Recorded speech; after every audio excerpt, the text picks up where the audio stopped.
Excited to be introducing Dr. Missy Stults, who is currently the Sustainability and Innovations Manager for the City of Ann Arbor, Michigan.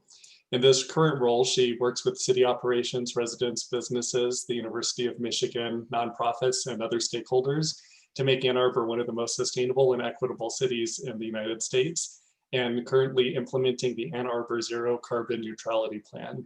Prior to joining the city, Missy worked with cities and tribal communities around the nation to advance their climate and sustainability goals, including her time as the climate director of ICLEI, which is the Local Governments for Sustainability, and as a consultant to philanthropic organizations. Missy has a PhD in urban resilience from the University of Michigan, a master's in climate and society from Columbia University, and an undergraduate degree in marine biology and environmental sciences from the University of New England.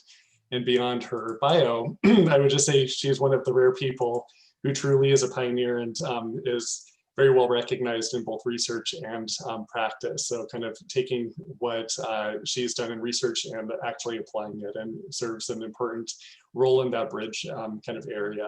So Missy, we're really excited to have you. Thank you so much. And thanks everyone for the opportunity to be here today. I'm gonna share my screen in a second, if you wouldn't mind making me co-host. I am delighted to be in your living rooms, in your offices. I'm sorry I can't be on campus with you, but I guess one of the good things is we're lowering our carbon footprint with travel. So I'll hold that near and dear.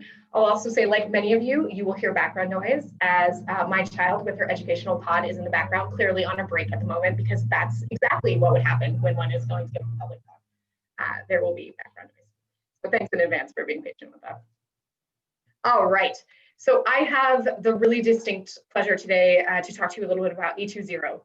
And I'm going to focus on the planning process, but I will also tease in some of what we're actively doing because time is of the essence in this work.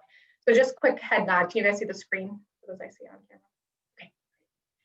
So A2ZERO is our carbon neutrality plan, but also the program that supports the implementation of that plan. And underneath you'll see our three values that we hold in this work, and I'll talk a little bit more about that.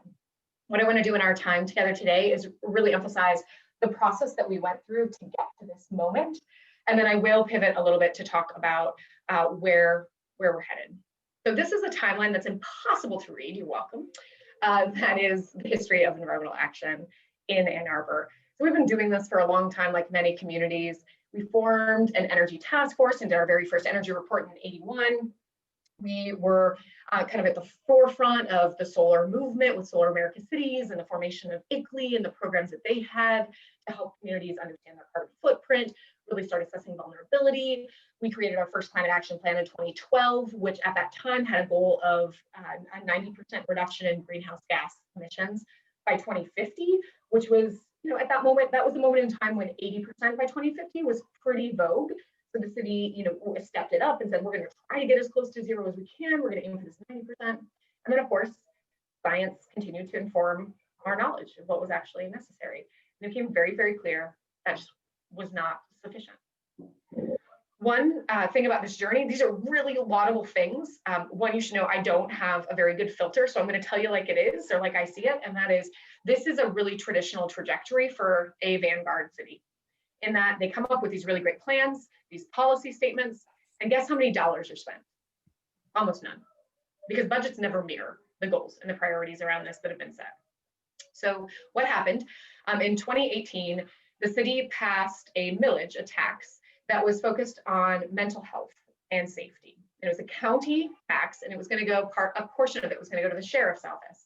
But every municipality that had a police force, which Ann Arbor does, was getting a rebate because we don't pull from the sheriff's office. So our taxpayers were giving money to a program they weren't going to get value from.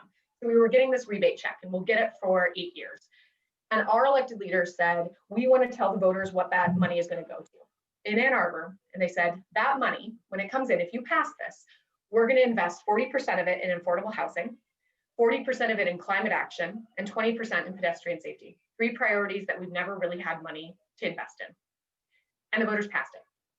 And so 2018, this passes, and they decide to formally start an Office of Sustainability. So previously, all of this work had been nested in the organization itself, which I can talk about the pros and cons of different organizational structures. But at this moment, they said, we want a sustainability office. We want this to be a sign. We now have, for the first time ever, actual dollars that we can invest in this. And not a lot, but $880,000 a year from when I started at the city was $153 was in my operational budget. So like complete order of magnitude different here. And I raised my hand to be the first director of that office and was lucky enough to be chosen. So here you go, we're in 2018 and we have an election. And the council that wins is a council that doesn't support that millage being spent that way that it was allocated for. So my very first year was just fighting to survive. We haven't even gotten any money yet, and I have to fight to keep the money that the voters voted for. And we were able to, but it was really, really hard. But what even in the midst of all of that challenge happened is in November, a year ago today, well, a year ago on the 4th, council passed a climate emergency declaration. Because in my community, climate is very seriously in the tenet of the residents' like DNA. It's in their blood. We talk about climate change. I can go out on the street and have this conversation with anyone. Yeah, there might be a few people, but overall, like this is just a basic thing that people expect our government to be thinking about sustainability and climate. So I'm already an anomaly in the community I'm in. So passing this resolution declaring we were in a climate emergency was pretty comfortable for our elected leaders.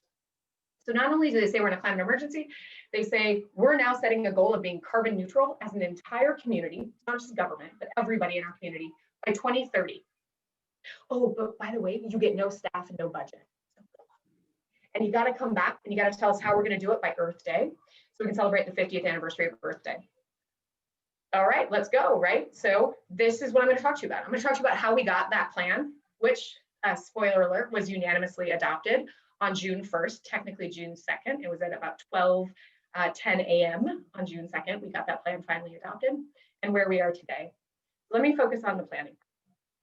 This is the resolution that kind of outlines some of that, this intent. The very first Earth Day was formally celebrated in Ann Arbor because we did it very early. We celebrated it in March. We sort of stole the thunder. So the idea was for the 50th anniversary of Earth Day, we want to do the same thing. We want to come out with a statement. So here's what we had. We had 82 working days to plan for how our entire community was going to get to carbon neutrality. We went through a process, we call it the funnel process, as you can see on the diagram, where we had multiple inputs at the top. We used peer cities. We have to steal. We don't have time to replicate. So what's working in peer cities? What are really good ideas? What are things we can contextualize to our place? What can we just take straight off the shelf? Lots of public input. I'll talk about that in a second to make sure things were grounded in what was socially possible. We stood up technical advisory committees in 4 areas. We had over 80 individuals dedicate and donate their time to help us in the area of materials management, getting towards a circular economy, energy, transportation, and resilience. Of course, we have staff expertise that we brought in. We looked at the literature, for sure, the peer-reviewed, as well as the great literature, things like Project Drawdown, and sort of put that all into the mix. The first phase was the beginning of that funnel. It was all ideation, we call it. Every idea anyone had, we took, right? In the course of these 82 days, for the first, I think 6, that might not even be right.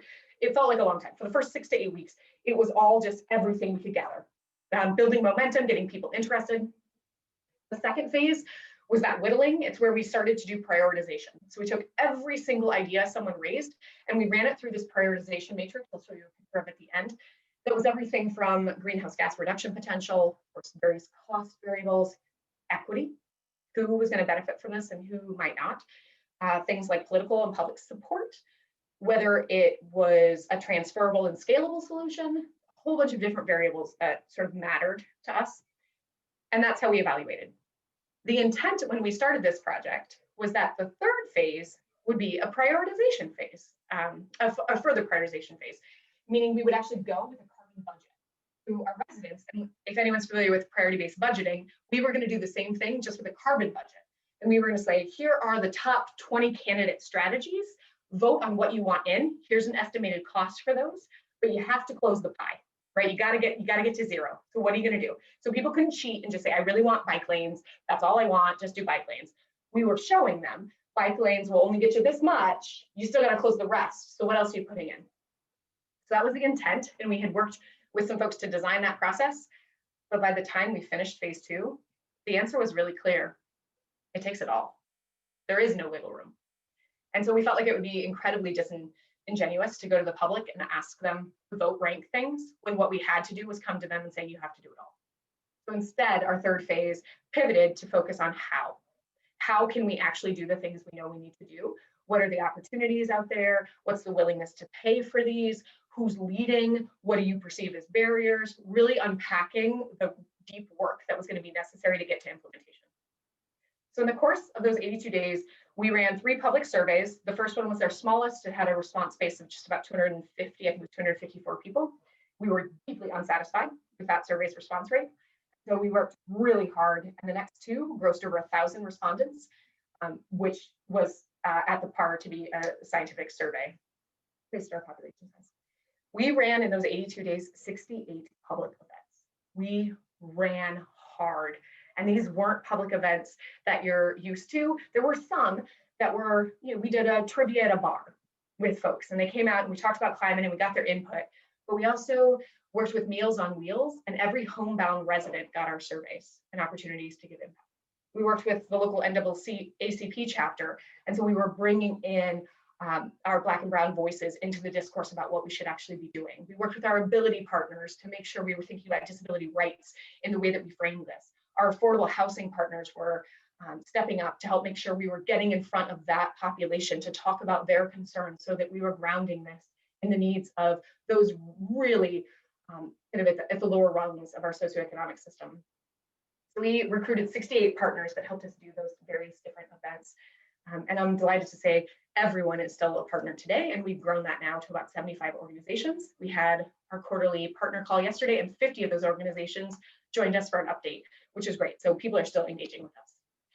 But this is how we got to the final plan. There's a lot that was there, a lot of input, a lot of moving parts, a lot of engagement, not a lot of sleep.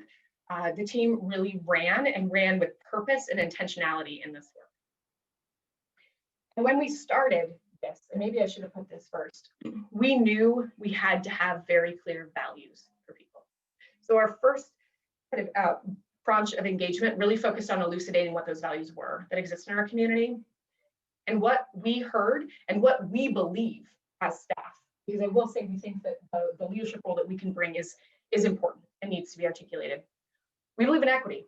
We believe that our solutions need to use principles such as targeted universalism. We need to focus on the most vulnerable, our Indigenous populations, our Black and Brown communities, our low-income communities. When we start with solutions that benefit those communities, all others will seek and reap benefit from that. So how do we really ground equity at the heart of everything that we're doing in this work? And that is not a checkbox. That is a continual journey. One example is those partner organizations I mentioned. Every one of them had to go through an equity training. We hired an equity consultant and we put them all in the room together. And so you have traditional climate organizations who may not have experience in that. You've got deep organizations who do grassroots work, who equity is at their center, and they had to sit together and struggle with these concepts and talk to each other. The second, of course, is sustainability. And what we mean certainly is like sustainability of society, but that this plan itself has to sustain. It's living, it's wrong. The instant we wrote it, it was outdated and wrong. So how did we create tenets within it that allowed it to keep growing, to change, to be iterative? How do we make sure it was holistic and looking at, of course, economy, equity, and environment? And then it needs to be transformative. Now, this will be one that I hold equity really close, and right beside it is transformation for me. The science is super clear that where we are headed is not okay. Whether that's from a climate perspective, the growing educational disparity or economic disparities we have in our society, systemic racism, institutional racism, we have really serious problems, and it is not okay to find solutions that allow those to exist, or that, even worse, perpetuate them. And so the option before us is to be complicit in the systems in which we have, or to attempt to transform those systems. And we hold transformation very, very near to the work that we do. That means things like giving permission to fail. And I don't actually like the word fail. Fail implies that something doesn't work and you don't learn from it. True failure isn't something we would have in our office because things don't work all the time. And you learn far more from what doesn't work than what does work. So I want to create a more supportive environment where people can experiment because we need different kinds of thinking. And of course, we've got to diversify the perspectives and the types of solutions that we're seeking in this space. So those are the values that ground our work. And through all of that, we came to this vision. But A2ZERO is inherently about all of us together creating and implementing a just transition to community-wide carbon neutrality by 2030. For us, the charge looks like this. Of course, we do greenhouse gas inventories. The good news on the slide is since our first inventory in 2000, we've had a 20% reduction in the community. Great, absolutely worth celebrating. We have to have a precipitous drop, right, to get in the next 10 years more rapid reduction in emissions. So the inventory helped inform where we go, and then all of the other input helps us inform what's politically and socially acceptable. And so we got to the plan. And A2ZERO, I'm going to talk about a few things in here, and then I will probably start wrapping up. I want to hear from you guys. It's built around 7 strategies. Those are fairly immovable, right? So from a planning perspective, those are the things that we know we have to do to achieve carbon neutrality. Each line item that you see in this is an action. Those actions will inevitably change because things will evolve. Technology will move, we'll have different political leadership, but those are the best actions that we have at the moment to support the strategies that are those pillars of this work. So here are those strategies. The 7 are, number 1, powering our electrical grid with 100% renewable energy. Number 2, it's beneficial electrification, basically switching our appliances and our vehicles from gas, diesel, natural gas, propane. If we have fuel oil, we don't have very, very much. There's, like I mentioned, switching those over to electric. The 3rd is about energy efficiency in everything in our lives. And what's different about this is historically, we have talked about efficiency first. And you may still talk about efficiency first because it does make sense in many cases. But when you have a 10-year time frame, I don't have time to phase solutions. We have to find ways to wrap these together so that I can do efficiency at the same time I'm doing beneficial electrification, at the same time I'm tying into renewable energy systems, either through distributed generation on site, community solar, which we're working on, or a utility scale program, right? We have to change the whole system. I don't have time to go 55,000 households once, 55,000 households twice, and a 3rd pass. So those are our energy strategies. The 4th strategy focuses on the vehicle miles we travel, and it's achieving at least a 50% reduction in those VMT through a combination of land use, well, it's primarily land use strategies that live in here, and transportation strategies, which of course you can talk about the very, very deep intersection of those 2 things. This one was the strategy that always caused me the most heartburn as I thought about how we were going to achieve A2ZERO because it felt impossible. It's so behaviorally focused. And of course, this is perhaps one of the more enlightening things from COVID is it's showing us what is possible in terms of work from home policies or alternative schedules. But I will say it's deeply unequal in terms of who has access to that kind of remote work possibilities. The 5th strategy is our relationships to goods and materials. It's fundamentally about getting towards a circular economy. The 6th is about the resilience of our people in our place. Climate change is here, it's already happening. We have to focus on our people, our ecosystems, our sense of place, our adaptive capacity. All of that is intrinsic to everything else that's in here. And then the 7th and final strategy are things that don't belong in any strategy because they belong in every strategy. So our equity work. We have an ambassadors program where we're training everyday residents on carbon neutrality and actions they can take in their neighborhoods. That is relevant to everything. We run a grant program where residents can get up to $10,000 to do something in the public good related to sustainability. I don't define what that is. The programs in strategy 7 cross-cut everything else. You guys are doing great. This is overwhelming. Here are our actions. So these are some of the 44 things that we're working on. Of this list, we're actively working on about 22 right now. We're a full-time team of 6. We're pretty tired, but it's really exciting. And we're one of the largest offices that exists in the country outside of like New York and San Francisco, which is a really interesting statement. This is a priority. I would expect to see more resources invested in this work. But the work we're doing is everything from on-site generation, trying to pivot our utilities to do more utility scale work, having more choice in our electric market, which we don't have locally, helping our businesses do this work, making EV infrastructure ubiquitous throughout the community, helping our residents with emergency preparedness initiatives, shifting material reuse policies that we have, you name it, land use, focusing on more local and regional transit, but also infill and development, which was by far the most contentious piece of this work.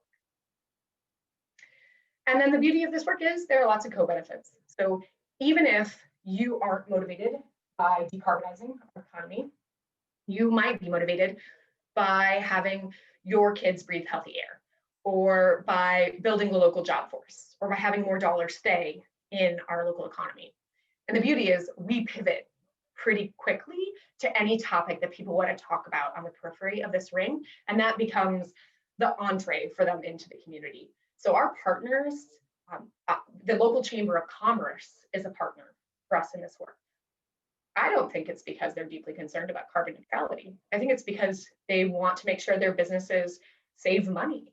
They want to make sure their businesses are seizing on market opportunities that are available. Our local landlord association is not super excited about a lot of things that are in here, but they know they're going to impact them. And so they want to be at the table to help design the policies that are effective.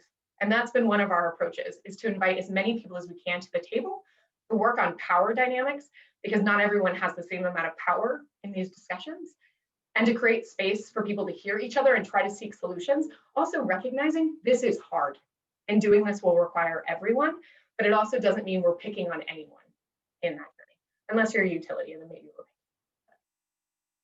picking. So just to kind of close out, we've got this plan, pretty great, living. We also have a governance framework. If it's a living plan, we have to figure out what that means. So we created the governance framework to talk about how we'll open up the plan, evaluate it, how we'll regularly get input. We're working on an annual survey. This will be, of course, the first year for that survey, but we'll run it every year to understand public perceptions, public appetite for different things. We're forming a carbon neutrality coordinating committee. It meets next week for the first time. It has representatives from the 6 major institutions that are essential to meeting carbon neutrality in our community. And the idea is for us to start coordinating and collaborating in our efforts so that we can get impact faster. So this governance document, this is just the model, but the governance document outlines how the plan really is living and what kind of input is integrated. Of course, there's that prioritization framework. As we're taking feedback continually, like at these moments through the governance framework to revise the plan, we're not just taking it because you said it. It has to have rigor. If I'm going to kick something out of a plan that was designed and elevated with a lot of intentionality, I have to have rigor to say why. So every proposed action that people want us to consider has to go through this prioritization framework and has to pass muster in order to kick something else out of the plan. And then we have an investment scenario. This is not cheap. We've run analysis of the cost of inaction, and it's a lot more than the cost of this plan. But roughly our initial calculation is this is about $1 billion that we'll need to be investing in this work. It's not all new money. Actually, a not insignificant amount is already money we'll be investing over the next 10 years. It's just pivoting how we invest that money, but some of it is new. And so the investment scenario looks at different ways that we may be able to unlock resources, whether that's federal dollars, state dollars, local dollars, whether that's reprioritizing the city budget, whether that's reprioritizing existing actions within the budget to make them more carbon neutrality focused. So we sort of unpack that. It's wrong, but it is elucidating of what it's going to take and the kinds of things we could be doing to make an investment in this. This is just a screenshot of our website. We want this to be super accessible to lots of different people. You know, I can get really wonky about this work, but we're really trying to cut this so people see themselves in it. What does it mean for me? What does it mean for my neighborhood? What does it mean for natural systems? And in that case, that's just because we have a very deep history of concern and care for our natural systems. So hence why you see that be elevated. That's a more local statement. So that, my friends, is A2ZERO. In terms of where we are today, I'll just tee this up.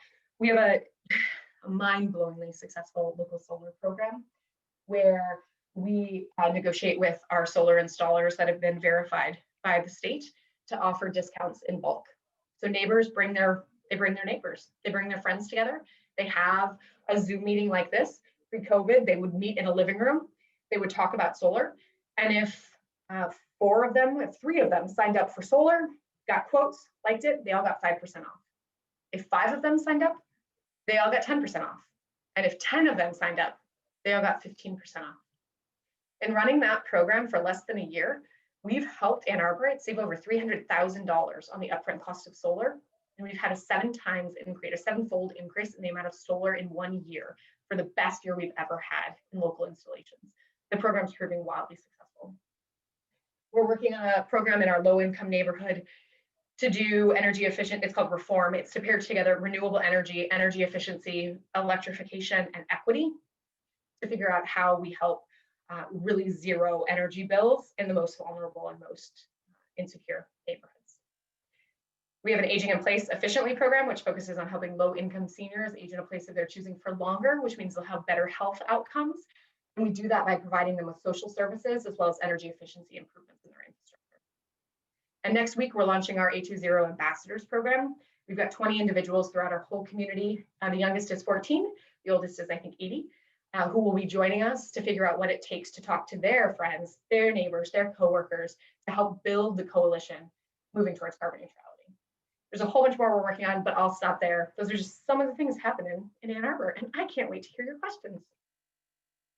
So Gina, I'll kick it to you. So let me open it up to any questions from the participants. Just put it in the chat that you have a question and I'll call on you.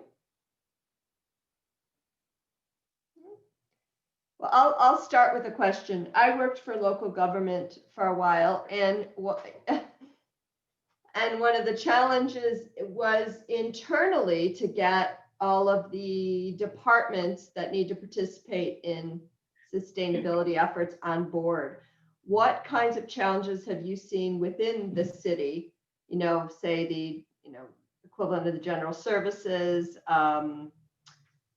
environmental services, the whole range of people who work there, the challenges you face getting them on board with this plan? Gina, a very astute question. So one of the things that I felt pretty strongly about based on my sort of previous professional experience and then the research was I wanted this to be in the C-suite at the city.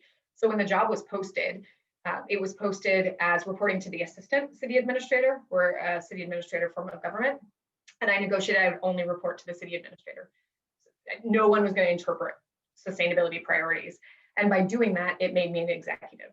So I already have, I have something different than others in other cities because I get to sit in the room and have the same voice as the police chief and the fire chief and the other major units. So I think one, that helps a lot. It's not tokenized. I don't know if you can tell, I'm also a big personality. And so that, it makes it a little harder not to listen sometimes when things come out. And the other thing we do is we partner a lot. So we partner, we have a very close relationship, probably not surprisingly, with the Parks Department. We run a lot of public events together. We're both really at the forefront of kind of the equity movement within the city. So we do events all of the time and just redirect all of that attention to parks. I have spent a lot of time the last 48 hours on the phone with the police department. We're trying to get them into some electric vehicles, and it has taken 2 years of working with them to get to a point where they're receptive to this. So it's a combination of relationship building, really carrots, and building that trust with people to understand where they're coming from, what their barriers may be.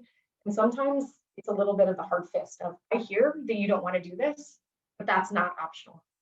We're past that. That's not an optional discussion we can have anymore.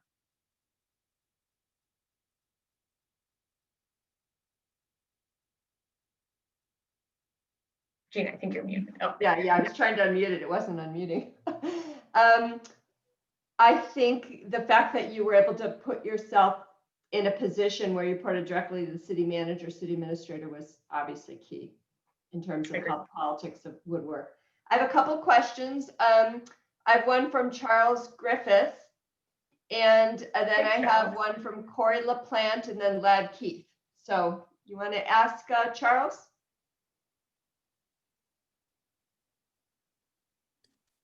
I was just wondering what the University of Michigan's doing in coordination with your efforts.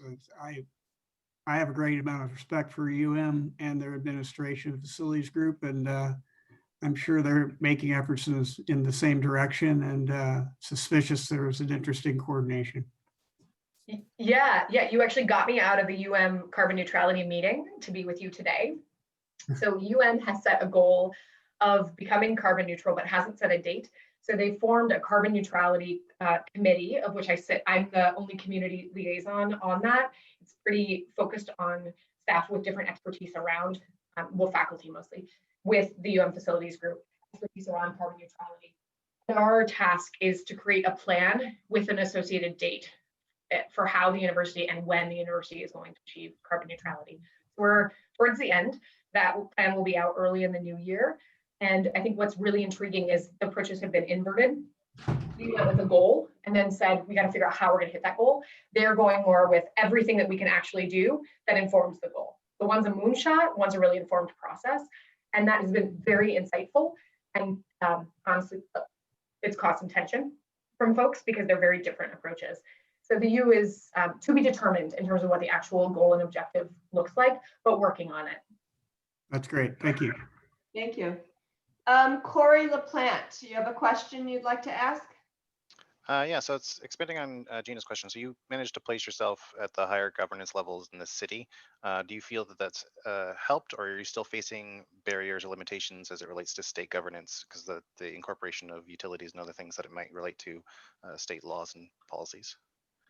All of the above. So it has helped.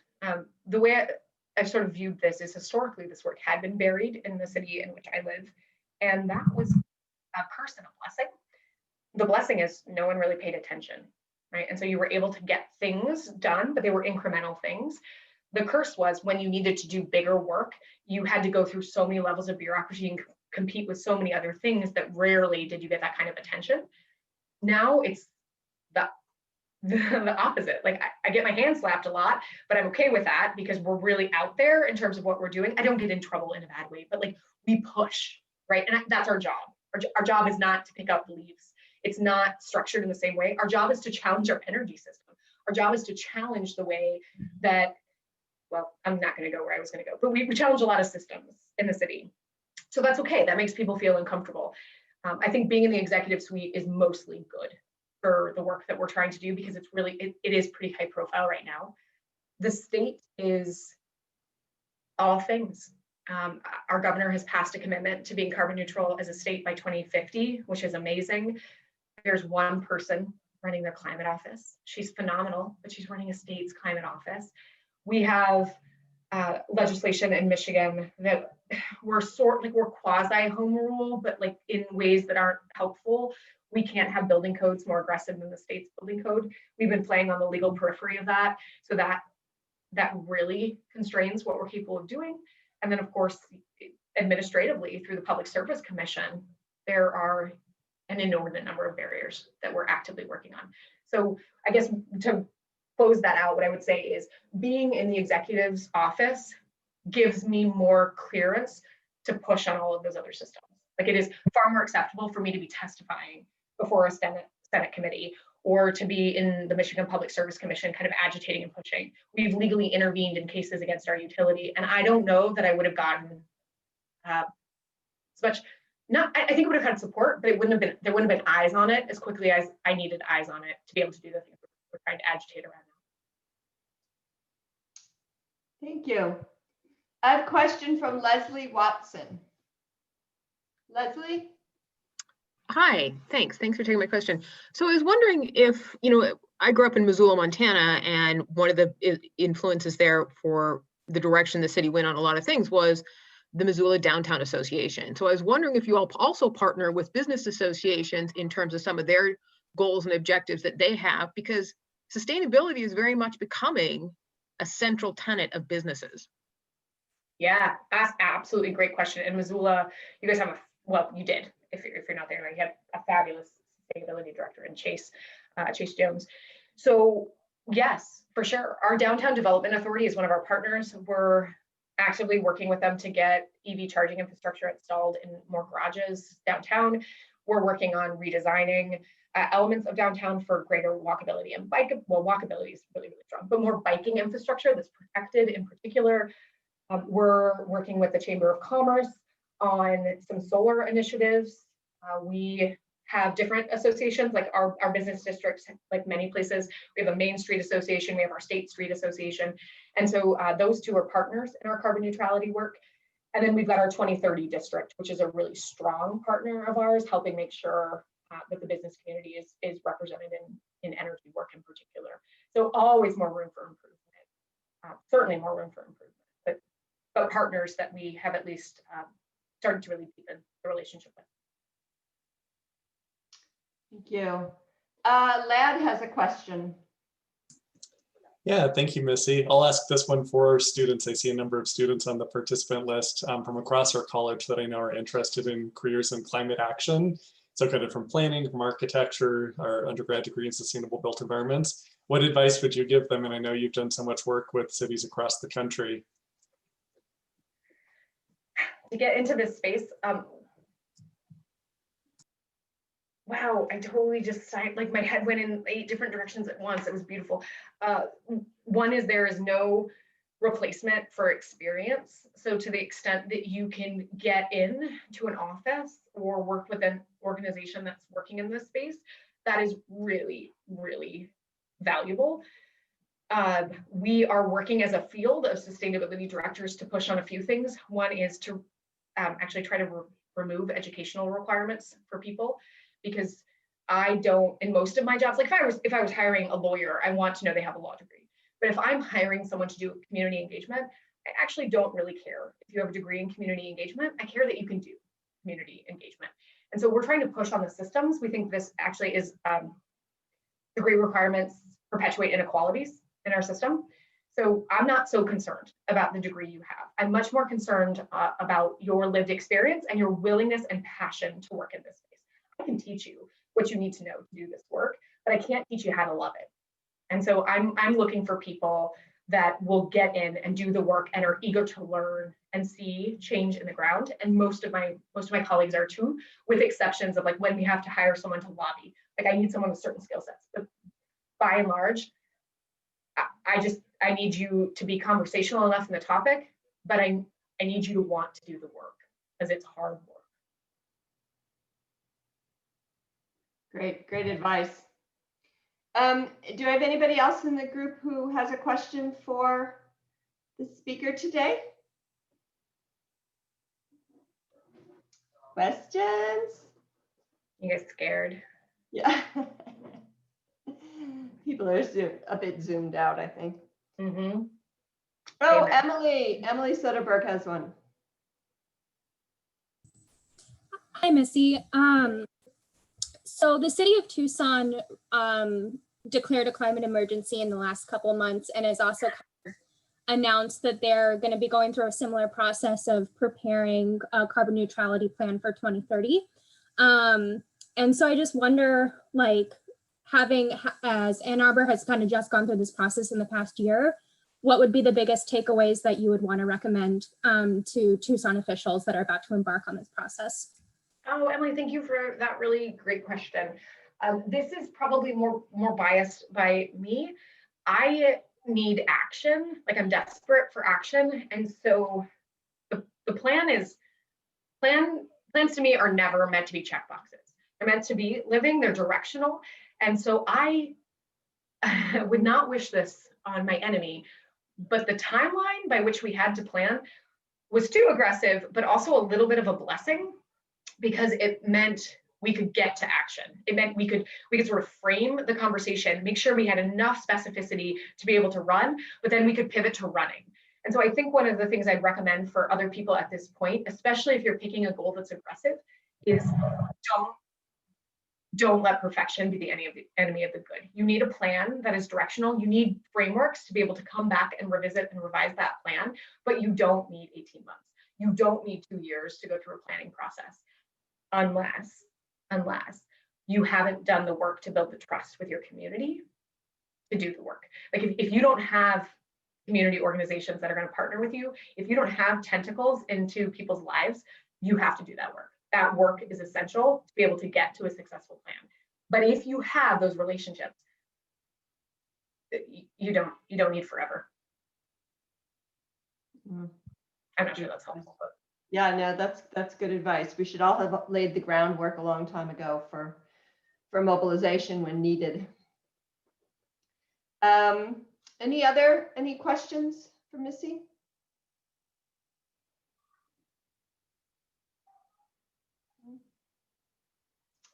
Okay, well then, if we don't have any more questions, we'll wrap up. We're just about on time here. Want to thank you so much for sharing your experience in Ann Arbor. It's a great lesson for both what's happening in Tucson as well as for all the students who are going on to other places after they graduate and perhaps working in this arena in the future. So I think your story of passion and action are really very, very important. Well, thank you. Thank you all so much. I hope you all stay safe. Thank you so much. I really appreciate it, Missy. Thanks. Take care, everybody. Bye-bye.